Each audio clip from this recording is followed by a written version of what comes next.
आपण सांडग्यांच्या भाजीसाठी घेतले, इथे सांडगे घेतलेत मी आणि तुरीची डाळ घेतली आहे, भिजत टाकली आहे आणि एक मोठा कांदा। आता मी तेलामध्ये ना थोडंसं तेल टाकायचं आणि त्याच्यामध्ये सांडगे व्यवस्थित असे भाजत राहायचे। हे बघा, असे व्यवस्थित सगळे सांडगे भाजून घ्यायचे। सांडगे थोडेसे हलके ब्राऊन कलरचे होत आले ना की आपण ह्यांना काढून घ्यायचे।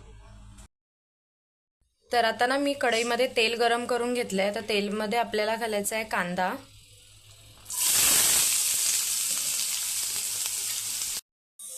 आता कांदा आपल्याला व्यवस्थित फ्राय करून घ्यायचा आहे।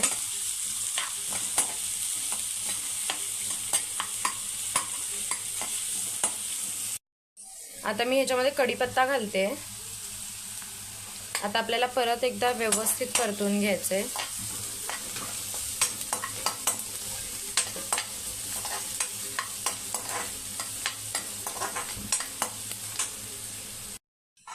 आता व्यवस्थित कांदा आपल्याला परतून घ्यायचा आहे। कांदा चांगला मऊ होईपर्यंत आपल्याला भाजायचा आहे।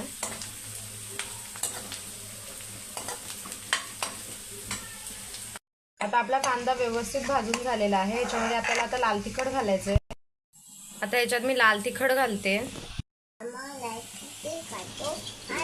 आता लाल तिखट घालून झालंय आपलं व्यवस्थित। आता हे व्यवस्थित मिक्स करून घ्यायचं। त्यामध्ये मी हळद घालते। व्यवस्थित आपलं ना परतून झालेलं आहे। आता ह्याच्यामध्ये घालायची आपल्याला जी तुरीची डाळ आपण भिजत ठेवलेली ती घालते मी ह्याच्यात। आता ह्यामध्ये मी तुरीची डाळ घालते।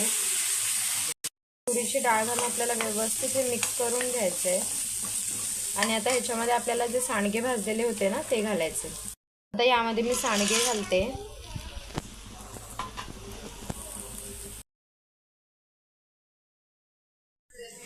तर आता सांडगे व्यवस्थित आपल्याला ह्याच्यात परतून घ्यायचे आणि मग ह्याच्यामध्ये आपल्याला पाणी घालायचे। आता मी यामध्ये पाणी घालते। आता ह्याच्यामध्ये आपण मीठ घालून घेऊ। मीठ घालताना ह्याच्यामध्ये ना तुम्ही जरा आधी कमीच घाला मीठ, कारण की सांडग्यामध्ये आधीच मीठ असतं। ते शिजलं की त्यातलं मीठ सुद्धा आपल्या पूर्ण भाजीमध्ये उतरणार आहे। आता मी पाणी घालून घेतलं। आता ह्याला आपल्याला शिजवत ठेवायचं आहे। जोपर्यंत डाळ चांगली शिजत नाहीये ना आणि सांडगे पण जराशे व्यवस्थित जरा शिजत नाहीत तोपर्यंत आपण शिजवत ठेवतो। आता यावर मी झाकण ठेवते आणि ह्याला आपण 10 ते 15 मिनिटं शिजवून घेऊ। मध्ये मध्ये ढवळत राहायचंय आणि चेक करायचंय की आपली डाळ आणि सांडगे शिजलेत का। नमस्कार मंडळी, उर्मिलास किचन चॅनलमध्ये तुमचं स्वागत आहे।